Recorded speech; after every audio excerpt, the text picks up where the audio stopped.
Good morning everyone. Current affairs through MCQ की series में 27 and 28 जून के करंट अफेयर्स हम एमसीक्यू के थ्रू कवर करेंगे। This is brief introduction about me. My name is Prince Luthra, all India rank 577। Description में जो mock test है उसको आप अटेम्प्ट कर सकते हैं और अपनी ऑल इंडिया रैंकिंग को देख सकते हैं। नेटमॉक की एप्लीकेशन को डाउनलोड करके वहाँ पे जो एमसीक्यूज हम रेगुलर बेसिस पे यहाँ पे डिस्कस करते हैं उसको भी मल्टीपल टाइम प्रैक्टिस कर सकते हैं। जो मार्किंग स्कीम है वो कुछ इस तरीके से रहेगी। अगर अपर टू ब्रैकेट्स में आपके मार्क्स आते हैं, अगर 8 से 10 एमसीक्यूज आप ठीक कर पाते हो तो उससे एक्सीलेंट परफॉर्मेंस माना जाता है। 6 से 7 एमसीक्यूज ठीक होते हैं तो गुड परफॉर्मेंस माना जाता है। और ये आपका सेफ जोन होता है और यहाँ पे प्रीलिम्स आपके निकलने के चांसेस काफ़ी ज़्यादा होते हैं। 4 to 5 एमसीक्यूज जो कि 40 to 55% वाला ब्रैकेट है, जिसे अनसर्टेन ब्रैकेट कहा जाता है, बिकॉज यहाँ पे श्योरिटी नहीं होती है कि एग्जाम निकलेगा या नहीं। Less than equal to 3 MCQs में चांसेस ऑफकोर्स ना के बराबर ही होते हैं। तो आपको कोशिश करनी है कि जो नीचे के जो 2 ब्रैकेट्स हैं डेंजर जोन वाले, यहाँ से आपको सेफ जोन में आना है। चलिए फर्स्ट क्वेश्चन पे चलते हैं।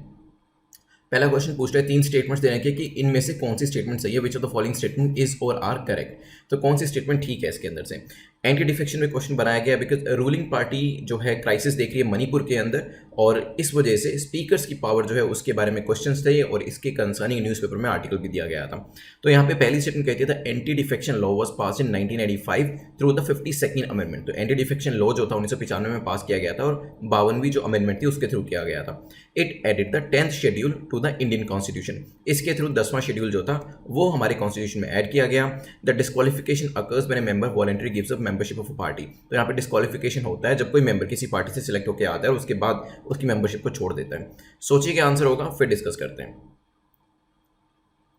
चलिए देखिए, एंटी डिफेक्शन को लेकर सबसे पहली जो यहाँ पे एक क्राइटेरिया होता है डिस्क्वालिफिकेशन का, वो स्टेटमेंट नंबर 3 में दिया गया है कि डिस्क्वालिफिकेशन होती है जब मेंबर जो है वॉलंटरी पार्टी की मेंबरशिप जो है वो गिव अप कर देता है। तो यहाँ पे एक ये तो इसका क्राइटेरिया करेक्ट हो गया। इससे कंसर्निंग एक और क्राइटेरिया, डिस्क्वालिफिकेशन तब भी हो सकती है जब कोई भी मेंबर वोट करता है या एब्सटेन करता है। और ये जो होता है, अगर वो वोट करता है या एब्सटेन करता है, ये उसकी पार्टी की विशेष के अगेंस्ट होता है। उसकी पार्टी कहती है वोट करो पर वो एब्सटेन करता है, उसकी पार्टी कहती है एब्सटेन करो पर वो वोट करता है। तो इन दोनों ही सिचुएशन के अंदर अगर उसने प्रायर अप्रूवल इस चीज़ का नहीं लिया है तो वहाँ पर उसको डिस्क्वालीफाई किया जा सकता है। इस एक्ट को अगर 15 दिन के अंदर पार्टी कंडोन कर जाती है तो है ठीक, अगर नहीं किया जाता तो उसका जो डिस्क्वालिफिकेशन है वो इंश्योर हो जाता है। तो तीसरी स्टेटमेंट तो हमारी करेक्ट हो जाती है। अब बात करते हैं सेकंड, क्या 10th शेड्यूल के थ्रू एंटी डिफेक्शन को ऐड किया गया था। तो सेकंड स्टेटमेंट हमारी ठीक है। अगर पहली स्टेटमेंट को देखें तो 52nd अमेंडमेंट वाला पोर्शन ठीक है, लेकिन इट वाज पास इन 1985। तो half of the statement is correct, half of the statement is wrong. तो इसी वजह से पहली स्टेटमेंट आपकी इनकरेक्ट हो जाएगी। आंसर आपका हो जाएगा डी।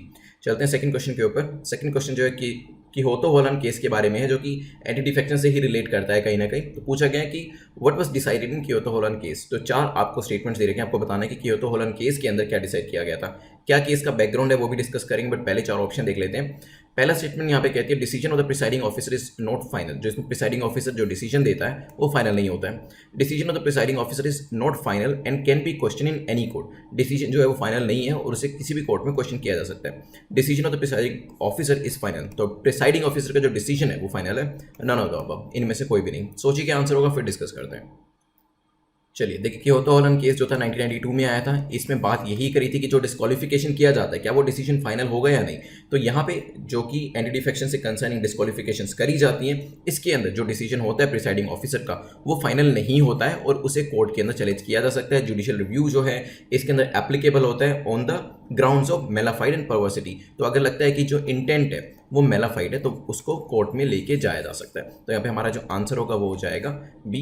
एंटी डिफेक्शन से लेके ये जो केस है इसके बारे में भी आपको जानकारी होनी चाहिए। चलते हैं नेक्स्ट क्वेश्चन के ऊपर, जो कि युक्ति 2.0 के बारे में है।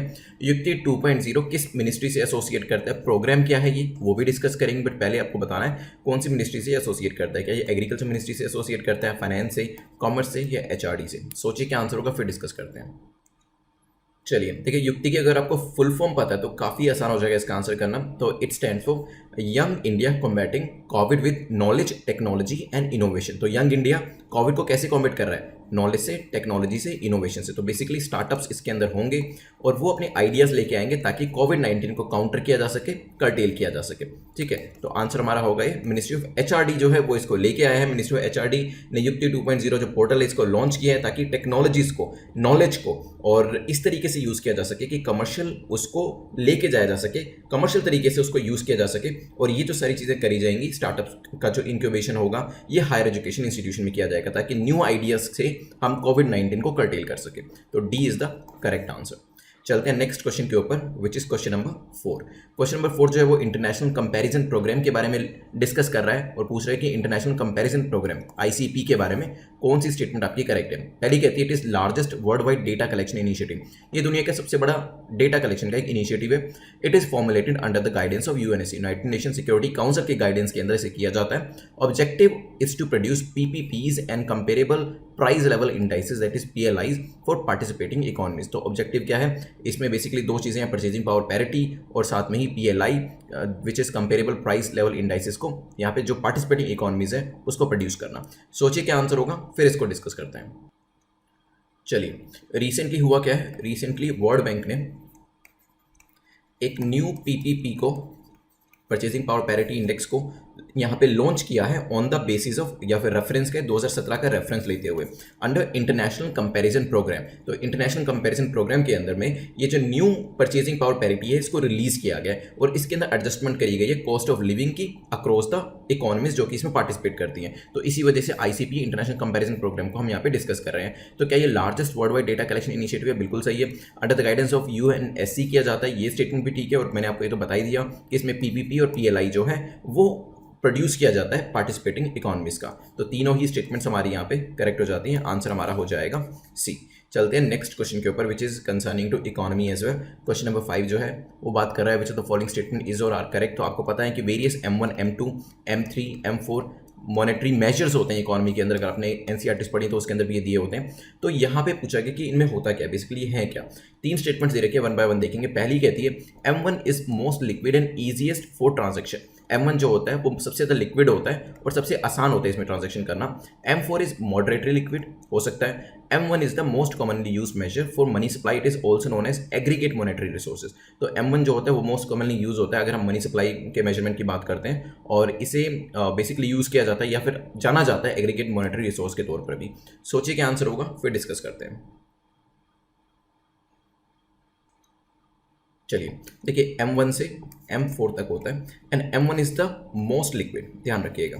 ठीक है, इसमें क्या क्या आता है वो हम नेक्स्ट क्वेश्चन में देखेंगे कि M1 में क्या आता है, M2 में क्या आता है, M3 में, M4 में क्या आता है। और M4 जो होता है ये लीस्ट लिक्विड होता है। ठीक है, तो डेफिनेटली M1 के अंदर कुछ ऐसी चीज़ें होंगी जैसे करेंसी हो गई, कुछ और बैंक्स के साथ डिपॉजिट्स हो गए जो कि ईजिली आप कैश के अंदर कन्वर्ट कर सकते हैं। तो that's why we call it this is the most liquid one. तो M1 is the most liquid. M4 जो है वो मॉडरेटली लिक्विड नहीं है, it is the least liquid. तो सेकंड स्टेटमेंट हमारी यहाँ गलत हो जाती है। और जब हम बात करते हैं कि most commonly use measure of money supply क्या है, दैट इज M3, उसको M3 कहते हैं। तो तीसरी स्टेटमेंट हमारी यहाँ पे अगेन इनकरेक्ट हो जाती है। आंसर हमारा हो जाएगा ए। अब M1 में क्या आता है, M2 में क्या आता है, M3, M4 में क्या आता है वो हम नेक्स्ट क्वेश्चन में देखेंगे। चलते हैं next question which is question number 6। Question number 6 जो है वो पूछता है which of the following is are included in M1 measures of money supply. M1 के अंदर क्या क्या, इसके चारों में से क्या क्या आते हैं। क्या करेंसी इन हैंड आता है, हो सकता है, demand deposits, time deposits, post office savings. सोचिए क्या आंसर होगा, फिर डिस्कस करते हैं। चलिए देखिए, अभी आरबीआई जो है, आरबीआई ने एक डेटा रिलीज किया है और उसने कहा कि अनसर्टेनिटी की वजह से, अब कोविड-19 की वजह से कुछ अनसर्टेनिटी तो हुई है हमारी सोसाइटी के अंदर, वहाँ पे अनसर्टेनिटी की वजह से जो मनी सप्लाई है उसको इंक्रीज करना पड़ा है। क्यों मनी सप्लाई इंक्रीज करने का रीज़न यही है क्योंकि लोग जो है वो पैसे को विड्रॉ ज़्यादा कर रहे हैं। अब विड्रॉ ज़्यादा करेंगे, बैंक के पास तो लिमिटेशन है वो कितना पैसा दे सकते हैं। इसी वजह से आरबीआई ने एज पर न्यू डेटा ये बताया कि मनी सप्लाई हमने इंक्रीज करी है। ठीक है, अब बात करते हैं M1 की। M1 मैंने आपको कहा था it is the most liquid one. Most liquid one में क्या आएगा, करेंसी इन हैंड जो होती है सबसे ज़्यादा लिक्विड होती है। लिक्विड का मतलब यहाँ पे ये है कि जिसको आप इजीली यूज़ कर सकते हैं या फिर इमीडिएटली यूज़ कर सकते हैं। तो आपके जेब में जो पैसा है, आपके डिमांड डिपॉजिट जो है, ये दोनों सबसे ज़्यादा लिक्विड होते हैं क्योंकि डिमांड डिपॉजिट में आप कभी भी बैंक से डिमांड कर सकते हैं कि मेरा जो ये पैसा आपके पास डिपॉजिट है ये मुझे चाहिए, ताकि आप उसे यूज़ कर सकें। अगर मैं कहूँ टाइम डिपॉजिट क्या ज़्यादा लिक्विड होता है, नहीं। टाइम डिपॉजिट में तो एक आपको टाइम पीरियड दिया होता है कि 3 साल तक आप विड्रॉ नहीं कर सकते हैं, 5 साल तक आप विड्रॉ नहीं कर सकते हैं। इस तरीके से मैं कहूँ रियल एस्टेट, रियल एस्टेट क्या सबसे ज़्यादा लिक्विड होता है, नहीं। रियल एस्टेट भी लिक्विड नहीं क्योंकि आपको पहले अपनी रियल एस्टेट को मार्केट में लेके जाना पड़ेगा, फिर उसे सेल करने के लिए there is a time period जिसको आपको बियर करना ही पड़ेगा। हो सकता है आपकी प्रॉपर्टी को सेल करने में 6 महीने लग जाए, 1 साल लग जाए। तो इसी वजह से ये भी उतना ज़्यादा लिक्विड नहीं है। तो आपके हाथ में जो पैसा है और जो डिमांड डिपॉजिट बैंक के साथ है वो सबसे ज़्यादा लिक्विड होते हैं। पोस्ट ऑफिस सेविंग्स में भी आपके साथ एक टाइम क्लोज जो होती है वो लगी होती है, इसी वजह से ये भी ज़्यादा लिक्विड नहीं होता है। तो हमारा आंसर यहाँ पे होगा डी, क्योंकि करेंसी इन हैंड और डिमांड डिपॉजिट ऐसी दो आप कह सकते हैं इंस्ट्रूमेंट्स हैं जो सबसे ज़्यादा लिक्विड होते हैं। तो यहाँ पे हमारा आंसर हो जाएगा डी। अब देख लेते हैं कि M1, M2, M3, M4 में आता क्या है। देखिए M1 जो था हमने देखा था मोस्ट लिक्विड होता है और लीस्ट लिक्विड कौन सा होता है, M4। तो करेंसी डिमांड डिपॉजिट्स ये M1 में आते हैं। M2 के अंदर M1 के साथ साथ ठीक saving deposits with post office and saving banks आते हैं। तो ये एक एक्स्ट्रा एलिमेंट जो है इसमें ऐड हो गया। M3 के अंदर M1 वाली चीज़ें तो आ ही रही हैं, साथ में ही नेट टाइम डिपॉजिट्स और कमर्शियल बैंक्स ये इसके साथ एडेड हो जाते हैं। M4 के अंदर जो चीज़ें M3 में आ रही हैं वो सब आता है और साथ में total deposits with post office savings organisation excluding NSC that is national saving certificates. तो ये जो 4 आपको इंस्ट्रूमेंट्स दिए गए, मेजर्स दिए गए, ये आपको पता होना चाहिए किसके अंदर क्या आता है। PSC के जो एग्जाम होते हैं वहाँ तो आ ही जाते हैं। अगर कुछ साल पहले 5 से 10 साल पहले की बात करें तो UPSC के अंदर भी इस तरीके की चीज़ें पूछ ली जाती थी, अभी भी पूछा जा सकता है। तो डेफिनेटली आपको इसके बारे में नॉलेज होनी चाहिए और अभी तो ज़्यादा इसके चांस आने क्योंकि RBI ने इसके बारे में बात करी है। चलते हैं नेक्स्ट क्वेश्चन के ऊपर, विच इज क्वेश्चन नंबर 7। पूछा है कि कौन सा यहाँ पे पेयर करेक्ट है। 4 पेयर्स दिए गए हैं यहाँ पे और वेरियस जो वीज़ाज हैं वो बताए गए हैं और ये वीज़ास किस लिए यूज़ होते हैं ये बताया गया। आपको बताना है कि करेक्ट कौन सा मैच कर रहा है। H1B वीज़ा क्या ये स्किल्ड वर्कर्स के लिए होता है, हो सकता है। H2B वीज़ा सीजनल वर्कर्स के लिए होता है, ये भी हो सकता है। L1 हाईली स्किल्ड वर्कर्स के लिए। H4 dependents of H1B। सोचिए कौन सा करेक्ट है, फिर इसको डिस्कस करते हैं। चलिए देखिए, अभी रिसेंटली USA का एक डिसीजन आया जिसके अंदर उसने 60 डेज का बैन लगाया है immigrant and non immigrant workers visas के ऊपर। तो ये जो रहेगा टिल द एंड ऑफ 2020 की बात करी जा रही है, तो हो सकता है आगे इसको एक्सटेंड भी किया जाए। इसी वजह से वीज़ास जो थे डिफरेंट टाइप के वीज़ास वो न्यूज़ में थे और आपको बताना है कौन सा करेक्ट है। आपने सोच लिया होगा आंसर के बारे में। अभी हम डिफरेंट टाइप के वीज़ास देख लेते हैं। तो सबसे पहले तो है आपका H2B वीज़ा। ये जो वीज़ा होता है ये दिया जाता है सीजनल वर्कर्स को, खासतौर पे हॉस्पिटैलिटी इंडस्ट्री में, ठीक है। L1 वीज़ा कौन सा होता है, इट अलाउस कंपनीज जो होती हैं, जैसे मान लीजिए यहाँ पे IT कंपनीज हैं, वो अपने लोगों को भेजती है USA के अंदर for a period of up to 7 years. तो ये L1 वीज़ा है। H4 वीज़ा जो होता है वो H1B वीज़ा होल्डर्स जो होते हैं। देखिए H1B कौन सा होता है, इसमें स्किल्ड वर्कर्स आते हैं, खासतौर पे जो IT कंपनीज के होते हैं। IT कंपनीज के जो स्किल्ड वर्कर्स हैं वो H1B वीज़ा लेते हैं। H4 जो होता है उनके डिपेंडेंट्स होते हैं। फिर आता है J1 वीज़ा, जिसके अंदर क्या होता है, स्टूडेंट्स जो यहाँ से पढ़ाई करने के लिए जाते हैं दूसरी जगह पे, तो समर प्रोग्राम्स में या फिर अदरवाइज, तो वो J1 वीज़ा लेते हैं। तो ये जो हमारे यहाँ पे क्वेश्चन जो हमने फॉर्म किया था उसमें चारों ही पेयर जो है करेक्टली मैच कर रहे हैं। हमारा आंसर जो होगा वो हो जाएगा सी। डिफरेंट टाइप के वीज़ास हैं, क्वेश्चन पूछा जा सकता है प्रीलिम्स के अंदर, आपको जानकारी होनी चाहिए। कुछ अगर इस तरीके की न्यूज़ आपके इंटरव्यू के टाइम पर भी चल रही है तो इंटरव्यूज़ में भी इस तरीके के क्वेश्चन पूछ ले जाते हैं। मेंस में इस तरीके के क्वेश्चन आने का कोई चांस नहीं है, लेकिन इंटरव्यूज़ में पूछा जा सकता है कि J1 वीज़ा क्या होता है, L1 वीज़ा क्या होता है, और प्रीलिम्स के अंदर डेफिनेटली पेयर जो है मैचिंग के लिए आ सकते हैं। चलते हैं नेक्स्ट क्वेश्चन के ऊपर, विच इज क्वेश्चन नंबर 8। पूछा है DGT directorate general of trade remedies comes under. तो DGTR जो है वो किसके अंडर में आता है, क्या ministry of electronics and information technology के अंदर आता है, फॉरेन मिनिस्ट्री में, ministry of commerce and industry, या फाइनेंस मिनिस्ट्री।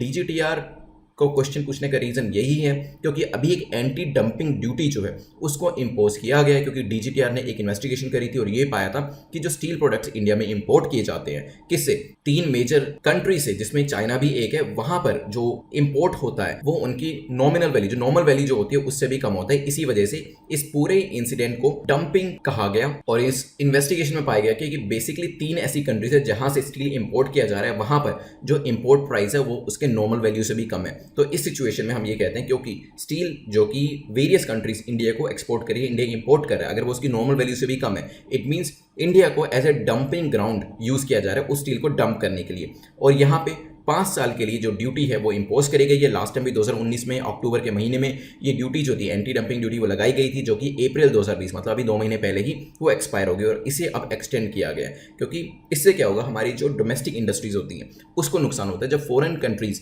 किसी न किसी प्रोडक्ट को इंडिया के अंदर डंप करती है, और वो भी किस वैल्यू पे, अपनी नॉर्मल वैल्यू से कम की वैल्यू पे। तो ध्यान रखिएगा। तो यहाँ पे आपको बताना है कि DGTR कौन सी मिनिस्ट्री के अंदर आते हैं। 4 ऑप्शन दिए गए हैं, सोचिए। चलिए, तो ये आता है ministry of commerce and industry के अंदर। C is the correct answer, ध्यान रखिएगा। चलते हैं नेक्स्ट क्वेश्चन के ऊपर, which is question number 9। Question number 9 बात करता है which of the following duties impose to counter the negative impact of import subsidies to protect producers of domestic market. चलिए, 4 ऑप्शन दिए गए हैं, anti dumping duty, countervailing duty, both A and B, none of the above. सोचिए क्या answer होगा। चलिए देखिए, counter wheeling duty हो या फिर एंटी डंपिंग ड्यूटी हो, दोनों ही जो है यूज़ करे जाते हैं जो आपके डोमेस्टिक प्रोड्यूसर्स हैं उनको प्रोटेक्ट करने के लिए। एंटी डंपिंग ड्यूटी में बेसिकली बाहर से अगर कोई प्रोडक्ट आ रहा है और उसकी नॉर्मल वैल्यू से वो कम है तो उस पर वो ड्यूटी लगा के न्यूट्रलाइज कर दिया जाता है, जो सपोर्ट दिया जाता है। काउंटर व्हीलिंग ड्यूटी में क्या होता है, मान लीजिए कोई एक्सपोर्ट कंट्री है, ये क्या करती है, अपने प्रोड्यूसर्स को सब्सिडी देती है ताकि ज़्यादा से ज़्यादा प्रोडक्शन करके बाहर की कंट्रीज़ में जो है एक्सपोर्ट किया जा सके प्रोडक्ट को। तो इस सब्सिडी को काउंटर करने के लिए हम काउंटर व्हीलिंग ड्यूटी लगाते हैं। मान लीजिए चाइना ने एक पर्टिकुलर प्रोडक्ट को प्रोड्यूस करने के लिए सब्सिडी दी अपने प्रोड्यूसर्स को, ठीक है, तो इस पूरे इफेक्ट को न्यूट्रलाइज करने के लिए काउंटर व्हीलिंग ड्यूटी जो है वो इंडिया लगाएगा। तो यहाँ पे जो इफेक्ट है वो यही है कि डोमेस्टिक जो आपके प्रोड्यूसर्स होते हैं उनको बचाना है ताकि जो बाहर की कंट्रीज़ हैं वो सस्ते में चीज़ें बेच के या अपने प्रोड्यूसर्स को सब्सिडी दे के जो दूसरी कंट्रीज़ हैं उनके बिजनेस को खराब ना कर पाए। तो हमारे यहाँ पे जो आंसर होगा वो होगा B is the correct answer. चलते हैं आज के लास्ट क्वेश्चन के ऊपर। लास्ट क्वेश्चन हमारा है एंटी डंपिंग ड्यूटी को लेकर 3 स्टेटमेंट दे रखी है, आपको बताना है कि कौन सी स्टेटमेंट करेक्ट है कौन सी इनकरेक्ट है। पहली कहती है dumping happens when a country or a firm exports an item at a price lower than the price of the product in its domestic market. तो ये कह रहा है कि डंपिंग तब होती है जब किसी एक कंट्री, मान लीजिए चाइना है, वो इंडिया को कोई प्रोडक्ट दे रहा है, ठीक है, वो ऐसे प्राइस पे दे रहा है उस प्रोडक्ट को जो उसकी नॉर्मल वैल्यू से कम है या फिर यहाँ की जो डोमेस्टिक मार्केट है, इंडिया की डोमेस्टिक मार्केट, उससे कम है, हो सकता है। Dumping impacts the price of that product in the exporting country. तो डंपिंग जो है उससे क्या होगा, जो प्राइस ऑफ द प्रोडक्ट है वो एक्सपोर्टिंग कंट्री जो है वहाँ पे उसको इम्पैक्ट करेगा, हो सकता है। The anti dumping duty was imposed after the DGTR। तो DGTR ने जब कहा उसके बाद एंटी डंपिंग ड्यूटी जो अभी रिसेंटली लगाई गई है। सोचिए क्या आंसर होगा, फिर डिस्कस करते हैं। चलिए देखिए, तीसरी स्टेटमेंट तो करेक्ट है, हम ऑलरेडी डिस्कस कर चुके हैं और मैंने आपको बताया कि DGTR के कहने पे 3 ऐसी कंट्रीज हैं जहाँ पे स्टील जो था वो नॉर्मल वैल्यू से कम पे इंडिया को दिया जा रहा था, जिसमें चाइना जो थी वो एक थी, इसके अलावा वियतनाम भी दूसरी कंट्री है और south Korea is the third one. ये 3 कंट्रीज ऐसी थी जो कि डंप कर रही थी अपने स्टील को इंडिया के अंदर, और यहाँ पे हमने मेजर्स लेते हुए 5 साल के लिए एंटी डंपिंग ड्यूटी जो वो लगाई है। डंपिंग तभी होती है जब यहाँ पे नॉर्मल वैल्यू से कम पे जो एक्सपोर्ट किया जाता है इंपोर्टिंग कंट्री को। तो यहाँ पे पहली स्टेटमेंट आपकी ठीक हो जाती है और तीसरी स्टेटमेंट तो ठीक है ही क्योंकि हम ऑलरेडी पढ़ चुके हैं। Dumping impacts the price of that product in exporting country. देखिए, डंपिंग जो होगी ना वो कभी भी एक्सपोर्टिंग कंट्री में प्राइस को इम्पैक्ट नहीं करेगी क्योंकि ये तो ऑलरेडी सस्ते में दे रही है। इंडिया के अंदर जो कि एक इंपोर्टिंग कंट्री है वहाँ पे प्राइस जो होगा ये इम्पैक्ट होगा, क्योंकि जब यहाँ के डोमेस्टिक प्रोड्यूसर्स देखेंगे कि स्टील जो है वो इतने सस्ते में चाइना द्वारा दिया जा रहा है तो ये अपने प्राइस को भी कम करना शुरू कर देंगे और हो सकता है लॉस भी बियर करना शुरू कर दें। तो इसी वजह से डंपिंग जो होती है वो इम्पैक्ट करती है प्राइस को, प्रोडक्ट के प्राइस को इंपोर्टिंग कंट्री में, ना कि एक्सपोर्टिंग कंट्री में। इसी वजह से सेकंड स्टेटमेंट आपकी इनकरेक्ट हो जाएगी। आंसर हमारा हो जाएगा ए। 10 क्वेश्चंस कंप्लीट होते हैं हमारे। अब इसे क्विकली रिवाइज कर लेंगे विदिन 2 मिनट्स में। चलिए, तो सबसे पहले हमने यही एंटी डिफेक्शन के बारे में देखा था, 1985 में आया था 52nd अमेंडमेंट में। अभी मणिपुर में इसको लेके इशू चल रहा है, 10 शेड्यूल के अंदर आता है और यहाँ पे डिस्क्वालिफिकेशन के लिए क्या होता है, अगर आपने पार्टी की मेंबरशिप छोड़ दी या फिर पार्टी की विशेष के अगेंस्ट में वोट किया तब डिस्क्वालिफिकेशन जो है वो हो सकता है। फिर की हो तो हॉलैंड केस को हमने देखा था, इसके अंदर डिसीजन जो होता है प्रिसाइडिंग ऑफिसर का, it is not final at all. वो क्वेश्चन किया जा सकता है, जुडिशियल रिव्यू किया जा सकता है अगर मेलाफाइड इंटेंशन देखी जाती है तो। युक्ति 2.0 में क्या था, इसके अंदर बेसिकली जो फुल फॉर्म है उसी से आपको आंसर मिल जाएगा, young India combating Covid with knowledge technology and innovation. तो यहाँ पे स्टार्टअप्स जो होंगे वो अपने आइडियाज़ को लेके आएंगे। मिनिस्ट्री ऑफ HRD का ये पूरा प्रोजेक्ट है। इसके बाद हमने डिस्कशन किया था इंटरनेशनल कंपैरिजन प्रोग्राम के बारे में। वर्ल्ड बैंक जो PPP का जो नया डेटा है उसने रिलीज किया है यहाँ पर, और PPP और PLI का डेटा जो है इसके अंदर देखा गया largest world wide data collection initiative है under the guidance of UNSC। फिर हमने देखा था इसके बाद M1, M2, M3, M4। M1 जो है मोस्ट लिक्विड होती है क्योंकि हमने देखा था currency in hand demand deposit इसके अंदर आते हैं। M4 जो है लीस्ट लिक्विड होती है और M3 जो है that is the most commonly used measure. फिर हमने वेरियस मेजर्स यहाँ पे देखे थे। M1 का करेंसी इन हैंड आता है, डिमांड डिपॉजिट आता है, टाइम डिपॉजिट और जो पोस्ट ऑफिस सेविंग है वो अलग अलग जगह आती है, जैसे कि नेट टाइम डिपॉजिट और कमर्शियल बैंक M3 के अंदर आता है, पोस्ट ऑफिस सेविंग्स M4 के अंदर आती है और इवन M2 में भी अवेलेबल है। फिर हमने वेरियस टाइप्स के जो वीज़ास थे उसको देखा था जो आपको पता होना चाहिए, H1B IT workers, skilled workers, जो L1 है ये भी हाईली स्किल्ड वर्कर्स हैं, H2B जो है सीजनल वर्कर्स हैं, H4 जो है वो H1B के डिपेंडेंट्स है। साथ में J1 वीज़ा होता है, J1 के अंदर जो एजुकेशन के लिए, वर्क स्टडी, समर प्रोग्राम्स के लिए जाते हैं उनको दिया जाता है। रिसेंटली 60 डेज़ का यहाँ पे जो बैन है वो लगाया गया। देन हमने क्वेश्चन नंबर 8 में देखा था। क्वेश्चन नंबर 8 में हमने डीजीटीआर के बारे में देखा था, किसके अंडर में आती है, ministry of commerce and industry में आती है। रिसेंटली 3 कंट्रीज के ऊपर यहाँ पे एंटी डंपिंग ड्यूटीज होती है स्टील को लेकर लगाई गई है, जिसमें वियतनाम है, चाइना है, साउथ कोरिया है, ये हमने देखा था। फिर हमने काउंटर वेलिंग ड्यूटी के बारे में देखा था। काउंटर वेलिंग ड्यूटी जो है बेसिकली जो सब्सिडी दी जाती है प्रोड्यूसर्स के द्वारा एक्सपोर्टिंग कंट्री के अंदर, उसको न्यूट्रलाइज करने के लिए ये जो ड्यूटी है ये लगाई जाती है। फिर लास्ट में हमने लास्ट क्वेश्चन में देखा था कि जो डंपिंग है वो बेसिकली एक कंट्री जब दूसरी कंट्री को किसी प्रोडक्ट की नॉर्मल वैल्यू से, मान लीजिए कोई चीज़ 100 रुपये की है, वो 100 रुपये की बिकनी चाहिए लेकिन 80 रुपये की जो है एक्सपोर्ट करी जा रही है, तो डेफिनेटली जो इंपोर्ट की मार्केट है, इंपोर्टर कंट्री है, उसकी मार्केट को जेपरडाइज करने के लिए ऐसा किया जा रहा है। तो वहाँ पे डंपिंग जो है वो दिखाई देती है कि हो रही है, क्योंकि ये जो इंपोर्टिंग कंट्री है वहीं पे ही प्राइस को इम्पैक्ट करती है। इसी वजह से सेकंड स्टेटमेंट हमारी गलत थी। डीजीटीआर ने अभी जो है यहाँ पे एंटी डंपिंग ड्यूटी जो पहले भी लगाई गई थी 2019 के अंदर, उसको यहाँ पे एक्सटेंड किया है। तो यहाँ हमारे 10 क्वेश्चन कंप्लीट होते हैं, रिविजन भी हमारी कंप्लीट होती है। आपने जितना भी स्कोर किया उसे कमेंट सेक्शन में लिख दीजिएगा। अगर अपर 2 ब्रैकेट्स में मार्क्स है then of course you are in the safe zone, और नीचे के ब्रैकेट्स में मार्क्स हैं तो डेंजर जोन में है। आपको कोशिश यही करनी है कि आप एक तो रिवाइज ज़रूर करिएगा, जो आपने नोट्स बनाए हैं, नहीं बनाए तो वीडियो को दोबारा देख सकते हैं। अदरवाइज ऐप पर भी जाके ये एमसीक्यूज अवेलेबल होंगे, उसको मल्टीपल टाइम आप प्रैक्टिस कर सकते हैं। सेकंड, आपको अपनी मिस्टेक्स देखना बहुत ज़रूरी है कि गलती जो हो रही है वो कहाँ हो रही है। हो सकता है आपके यहाँ पे इकोनॉमिक सेक्शन के अंदर जो 3 क्वेश्चन बनाए गए थे तीनों ही गलत हो, तो आपको इससे पता चल जाएगा कि इकोनॉमी के अंदर आपको मेहनत करने की ज़रूरत है। हो सकता है आपके 7/10 स्कोर हो जिसमें करंट अफेयर्स के साथ क्वेश्चन ठीक है, लेकिन जो इकोनॉमिक्स के 3 क्वेश्चन है वो आपके गलत है। तो ये आपको पैटर्न देखना पड़ेगा कि कहाँ पे आप लैग कर रहे हैं। Then there are various video series जिसको आप ट्राई कर सकते हैं। टेलीग्राम पे कोई भी डाउट है उसे पूछ सकते हैं। Thanks for watching, have a nice day.